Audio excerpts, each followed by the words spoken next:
Witam serdecznie. Pyszna latte macchiato z cynamonową posypką trójwarstwowa. Bardzo prosta do przygotowania.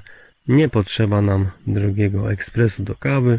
Wystarczy spieniacz do mleka, oczywiście mleko, potem kawiarka elektryczna, dobra kawa arabika, na przykład taka z Brazylii. I tutaj włączamy sobie na spokojnie spieniacz do mleka i w międzyczasie przygotowujemy kawę.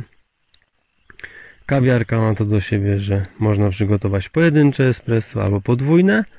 Jeżeli ktoś ma większą na gaz, to może przygotować więcej. Tutaj bardzo łatwo wychodzi na pojedynczym espresso, czyli połowę zbiornika na wodę zapełniamy i połowę z sitka na kawę. Kawę mam arabikę z Brazylii. Jest bardzo mało kwaskowa, ponieważ uprawy są prowadzone na terenach nisko położonych, a nie w górach, czyli takie przeciwieństwo kawy z Kenii.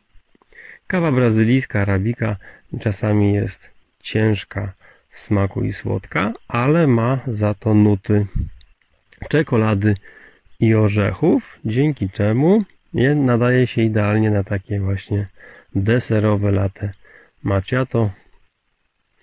Kawa nam się już zrobiła i teraz nalewamy mleko, które nam się już trochę odstało, czyli na samo dno idzie mleko ze spieniacza i od razu też przekładamy łyżeczką piankę.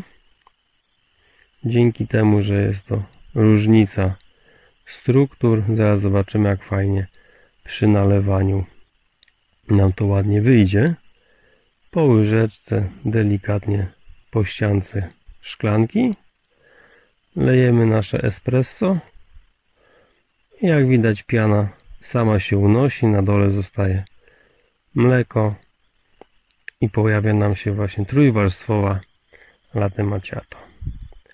Brazylia jest jednym z większych producentów kawy na świecie. 1/3 produkcji pochodzi właśnie z tego obszaru, a tak naprawdę to najwięcej to Brazylia produkuje robusty, czyli kawy trochę niższej jakości, ale o większej zawartości kofeiny. No i z robusty przeważnie są robione kawy instant, te takie błyskawiczne, rozpuszczalne.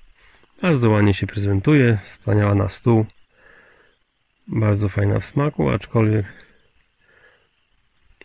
ja preferuję jednak dobre espresso, a to jest taki pokazowy deser, który można zamieszać i tutaj przy rozmowie przy stole, przy deserze cieście sobie popijać. Smacznego, udanego robienia w domu.